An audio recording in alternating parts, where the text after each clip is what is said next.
Hello everyone, welcome again. In today's class we'll talk about grade 12 biology, unit 4, evolution part 11. እንደማላችሁ ተማሪዎች ባለፈው ክፍለ ጊዜ የ12ኛ ክፍል ዩኒት 4 የኤቪደንስ ኦፍ ኢቮሉሽን የሚለውን just paleontology እንዴት እንደሚደረግ ለማየት ሞክረን ነበር። ዛሬ ደግሞ በፓርት 11ኛ ክፍል ላይ ደግሞ በሮክ ፎርሜሽን ላይ ምን አይነት የዘመን አቆጣጠር ሪሌቲቭሊ ይጠቀማሉ የሚለውን ነገር በእያንዳንዱ ዘመን ምን አይነት ክንውኖች ተከናውነው የሚሉትን ነገሮች ለማየት እንሞክራለን ማለት ነው። so regarding dating of fossils ቅሪተ አካልን በምንሰጥበት ጊዜ መታየት ያለባቸው ነገሮች አሉ። ኤራውን ፔሪዮዱን በአራት ኤራዎች ይከፈላሉ። እነዚህ just ታይምላይን ናቸው፣ እንደዚህ ጊዜ ናቸው። just በኢቮሉሽን ኮንሴፕት ዋናው ሐሳብ አንዳንድ ሳይት ሁለት ነገር ነው ያለው። ህይወት የመጣው ኢቮሉሽን ያከናወነ ነው ወይም ዝግመተ ለውጥ ያከናወነ ነው እንጂ ክሬት አልተደረገም ብለው የሚያምኑ ሳይንቲስቶች የሚያስቀምጧቸውን ሐሳቦች ለማስረዳት በዘመን ክፍል ለማስረዳት ይሞክራሉ። እኛው ዓለም ላይ ሁለት ኮንሴፕት ነው ያለው በኢቮሉሽን ተቀላቀስ እናያቸው። አንዱ ክሬትድ የሆነ የሚል ግሩፕ ቲዮሪ ያለው ነው፣ በቃ just created ነው። ሌሎቹ ደግሞ ነው ክሬትድ አይደለም በዝግመተ ለውጥ የመጡ ናቸው ስለሚሉ በዝግመተ ለውጥ የመጡ ናቸው የሚሉት ደግሞ ብዙ አይነት ቲዮሪዎች አሉ። ስለዚህ ከነዛ ቲዮሪዎች መካከል እያንዳንዱ ፍጥረት እንዴት ነው የተፈጠረው የሚለውን ሐሳብ ለማስረዳት የሚሄዱባቸው መንገዶች ናቸው። ስለዚህ ኤራውን ዘመኑን እንዴት ያሳዩታል የሚለው ነገር እናያለን። so this era it is nothing, it's timeline ምንድነው ኤራ ስንል timeline ነው። ይሄ ጊዜ ገደብ ነው። just it's a timeline that illustrates the geological time scale and significant events in the history of life on earth መሬት ላይ ህይወት እንዴት መጣ የሚለውን just የምናሳይበት ዘመን ነው as era ብለን ከፋፍላቸዋለን ነው። so this era is divided into four major epochs። ይሄ ህይወት መሬት ላይ እንዴት መጣ የሚለውን ለማጥናት ያለው ዘመን በአራት ዋና ዋና ክፍሎች ይከፈላሉ። just ኤብራ እንደምታዩት the first known as the Precambrian which is this part, Precambrian this part, and also the second epoch is known as the Paleozoic this part, the Paleozoic. The third is known as the Mesozoic which includes these time frames, Mesozoic, and also the last but not the least is known as Cenozoic which is the most recent era. ስለዚህ ይሄንን ቴብል ስናየው look here is known as time. How is the time? It is millions of years ago. just እዚህ ጋር የተጻፉት ቁጥሮች 0.1 2.4 3.5 እዚህ ጋር የሚላል እነዚህ you have to remember all of them are in million years በሚሊዮን በሚቆጠር ዘመን የተከናወኑ ናቸው ማለት ነው። so ስለዚህ አራት ዋና ዋና ኤራዎች በላይፍ ፎርሜሽን ላይ አራቱ ክፍለ ጊዜዎች ወይንም አራቱ ዘመን ስለሚታወቁት the Precambrian 1, the Paleozoic 2, the Mesozoic 3rd, and also the Cenozoic the 4th ናቸው። ስለዚህ በእያንዳንዳቸው ምን አይነት ኢቨንቶች happen አድርገዋል የሚሉትን ነገር ደግሞ እንይ።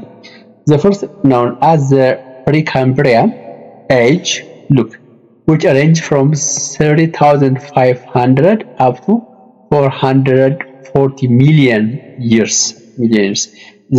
Here is the time what in millions, don't forget. So from 3,500 million years to 540 million. It's known as the Precambrian era. What are the main events that happen in this? The first is known as the epoch represents earliest part of Earth's history. በስነ ፍጥረት ወይም ደግሞ በኢቮሉሽን የመጀመሪያው earliest በጣም ጥንታዊ ተብሎ የሚወሰደው ፔሪድ ነው the Precambrian ነው ማለት ነው። the Precambrian የመጀመሪያው እዚህ ጋር ነው just የምታዩት ማለት ነው። እዚህ ጋር number 1 እዚህ ጋር የምታዩት ይሄ the earliest ነው። characterized by the emergence of the first life forms ስለዚህ the Precambrian መለያ ዋናው ምንድነው the emergence of the first life forms የመጀመሪያ ህይወት ያለው ነገር ተፈጠረ የሚታሰበው በዚህኛው ኢኮን ነው ማለት ነው and the ranges the main activities are 3,500 million years ago the oldest prokaryotic fossils is created look can you observe this one the oldest prokaryotic fossils ተፈጠረ የሚወሰደው በዚህ ከ3500 ሚሊዮን ዓመት በፊት በሚለው ነው ማለት ነው ስለዚህ 3,500 million years ago the oldest prokaryotic fossil was exist or created ብለው ያምናሉ or መታየት ጀመረ ብለው ያምናሉ and also at 2,500 million years ago oxygen begins to accumulate in the atmosphere look oxygen begins to accumulate in the atmosphere ላይ ኦክሲጅን መከማቸት ጀመረ ከ2500 ሚሊዮን ዓመት በፊት ኦክሲጅን አትሞስፌር ላይ መከማቸት ጀመረ ያስባሉ and also at 2,100 million years ago oldest eukaryotic fossils what exist look oldest eukaryotic fossils exist ስለዚህ eukaryotic fossils eukaryotic ቅሪተ አካሎች መታየት የጀመሩት ነው ከ2100 ሚሊዮን ዓመት በፊት ነው ያስባሉ and also at 700 million years ago before 700 million years ago simple multicellular organisms evolve እዚህኛው ላይ እንደምታዩት ይሄው ከ700 ሚሊዮን ዓመት በፊት simple multicellular organisms evolve ወይም ደግሞ ተፈጠሩ ብለው ያስባሉ these are the time frames of the one of the paleontology study ዘመንን ህይወት ተፈጠረ የሚለው በዚህ በአራት ዋና ኤራዎች ከፍለዋል የመጀመሪያው Precambrian የሚባለው ነው these are the main events that happened in Precambrian age so what are the main events that happened at the Paleozoic በፓሌozoic ምንድነው የተፈጠረ የሚለው ነገር ደግሞ ለማየት ነው on the Paleozoic look on the Paleozoic which ranges look from 540 to 45 million years look don't forget these old time scales are what millions of years ናቸው የሚገልጹ ስለዚህ ሚሊየን ማስገባት እንዳትረሱ so this shows significant diversification of life the Paleozoic ላይ ህይወት ያላቸው በጣም ወደ ብዙ አይነት ስብጥሮች የታየበት ወይም ብዙ አይነት ህይወት ያላቸው ነገሮች የታየበት diversification of life የታየበት ነው often referred to as Cambrian explosion ተብሎ ይታወቃል ስለዚህ ምንድነው ነው ዋናው ኮንሴፕቶች ምንድናቸው የተፈጠሩ at the first stage I look at 420 years at 400 before 420 million years ago plants colonized land ስለዚህ ከ420 ሚሊዮን ዓመት በፊት እጽዋቶች መሬትን መብረር ጀመሩ ወይም ደግሞ መሬትን ላይ መታየት ጀመሩ ተብሎ ይታሰባል and also the second event at before 370 million years ago amphibians appeared look there is plants here as what amphibians just that of a frog and tadpoles እንደነ እንቁራሪትና ጉርጥ ነው የምንጠራቸው መታየት ጀምረዋል ወደ 370 ላይ then as before 360 million years ago first insects are observed insects ለምንጠራቸው እንደነ በተርፍላይ የመሳሰሉት መታየት ታይተዋል ብሎ ይታሰባል and also at the age of 300 okay we talk about snakes before 340 years ago reptiles appear ተሳቢ ብለን የምንጠራቸው reptiles በመንጠራቸው እንደነ እንሽላሊት እንደዚህ እንደነ ክሮኮዳይልስ የመሳሰሉት መታየት ጀምሯል ተብሎ ይታሰባል these are the events that happen at the Paleozoic area and also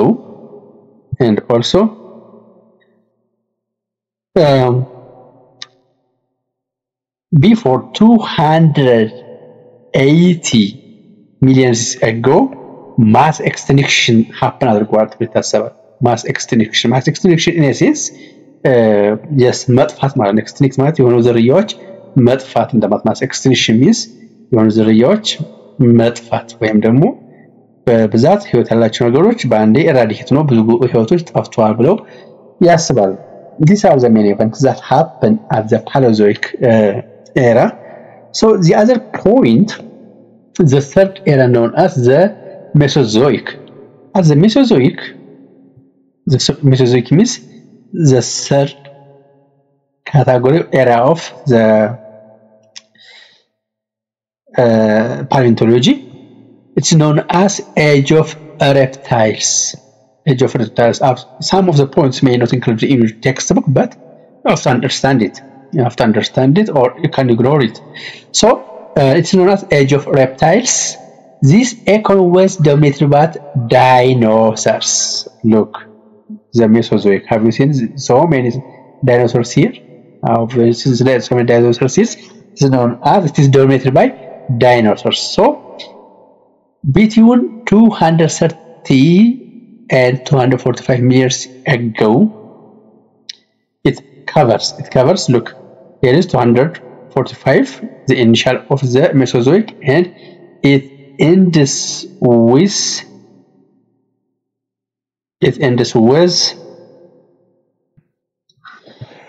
so in this time period the dinosaurs happen they becomes what created which ranges from 230 millions between 245 million years look actually the first dinosaur and mammals are observed at 230 millions ago but other range you can talk about in this time range but specifically based on the text the first dinosaurs and mammals are observed at before 230 million years ago and also the first dinosaurs and mammals are what observed at 230 before 230 million years ago and also at 195 years ago before 185 years ago birds evolved from reptiles look before 195 million years ago birds evolved from reptiles these are the theories that birds comes from the mammals before 141 million years ago the first flowering plants what evolved የመጀመሪያ flowering plant መጣ ተብሎ የሚታሰበው ደግሞ ከ141 ሚሊዮን ዓመት በፊት ነው these are the main events that happen in the Mesozoic era or epoch so the last known as the Cenozoic era what are the Cenozoic what are the main events that happen in Cenozoic let's discuss about them so the first thing the Cenozoic begins 66.4 million of years ago happen ያደረገው ከ66.4 ሚሊዮን ዓመት በፊት የነበረው it's known as ይሄንን Cenozoic ብለን እንጠራዋለን this is the current econ it's known as current econ ተብሎ ይታወቃል current Cenozoic just አሁን ያለንበት ተብሎ ይታወቃል characterized by the rise of mammals and the appearance of what humans እዚህ ላይ ማማሎችና በተለይ ደግሞ just እዚህ እንደምታዩት አጥቦችና በተለይ ደግሞ የሰው ልጅ እዚህ ውስጥ የሚገኝ ማለት ተፈጥሯው ተብሎ የሚታሰበው በዚህ ቲዮሪ በሲኖዞይክ ኤራ ላይ ተፈጥሮ ተብሎ ይታሰባል ነው so let's talk about the main events the first thing before 66.4 million ago mass extinctions happens mass extinction ተፈጥሮ ተብሎ ይታሰባል ይሄም የሆነ አብዛኛው እንትን የጠፋበት አጋጣሚዎች ነበር ህይወት ያለው ነገር የጠፋበት extinct ማለት መጥፋት ማለት ነው and also 2.4 million years ago the ice age በዚህ ጊዜ ደግሞ ከፍተኛ የሆነ የበረዶ መፈጠር ወይም ደግሞ መታየት ተከስቷል ይታሰባል less than 0.1 million years ago means look this one less than 0.1 years ago advent of modern humans የሰው ልጆች ወደዚህ በቃ ጀስት ኢቮሉሽን አከናውኖ ተፈጠሩ ተብሎ ይታሰባል። ጀስት ስለዚህ ፕሬዘንት ታይም ነው በቃ ያለንበት ነው። ስለዚህ ይህን ቴብል ጠቅላላ አድርገን ስናየው ባጭሩ አራት ዋና ዋና ኤራዎች አሉ በፓሊዮንቶሎጂ ጥናት። ዘመኑን በአራት ይከፈላል። የመጀመሪያው ዘ ፕሪ ካምብሪያን ነው፣ ሁለተኛው ፓሎዞይክ ነው፣ ሶስተኛው ሜሶዞይክ ነው፣ አራተኛው ሲኖዞይክ ነው። በዚህኛው በኩል ደግሞ የምናያቸው ዋና ዋና ኢምፖርታንት ኤቨንት ማለት በዚህ ክፍለ ጊዜ ተከናወኑ ዋና ዋና ኤቨንቶች ምንድናቸው የሚሉትን ማስተዋል ይጠበቅባቸዋል ማለት ነው። These are the main concepts regarding the era in relation to evolution. On next class we'll talk about the comparative biochemistry. As introduction or as a revision, you have to record these events. Just what are the events of evolution, theory, evidence of evolution? ያወራን ነው የኢቮሉሽን ለመከናወን እዚህ ምድር ላይ ምንድናቸው ማስረጃዎች ለሚጠየቁ ጥያቄዎች የተለያዩ ሳይንቲስቶች ወይም ደግሞ የባዮሎጂ ምሁራን የሚሰጧቸው መላምቶች ቲዮሪዎች ናቸው። ስለዚህ የመጀመሪያው ኮምፓራቲቭ አናቶሚ ነው፣ የአካል ተመሳሳይ የአካል መገኘት ነው። ሁለተኛው ኤምብሪዮሎጂ ዴቨሎፕመንት ነው። ሶስተኛው ፓሊዮንቶሎጂ ጀስት አሁን ያይ በዚህ ውስጥ እነ ፎሲል ዴቲንግን አይተናል፣ እነ አብሶሉት ዴቲንግ አለ ዴቲንግን አይተናል። and also the era of evolution የተከናወነባቸው ዋና ዋና አራት የሚባሉትን ክፍለ ዘመናት ወይም ደግሞ ኤራዎች ለማየት ሞክረናል። ኔክስት ክላስ አራተኛው ኤቪደንስ ነው ኮምፓራቲቭ ባዮኬሚስትሪ ነው። በውስጣቸው ባለው ህይወት ባላቸው ነገር ውስጥ የሚገኙ ንጥረ ነገሮች መመሳሰል አንዱ የኢቮሉሽን አከናወኑ ማስረጃ ነው ተብሎ የሚቀርቡ ነገሮች አሉ። ይህንን በሚቀጥለው ክላስ ለማየት እንሞክራለን ማለት ነው። until then have a nice time. Don't forget to subscribe to the channel. Bye bye.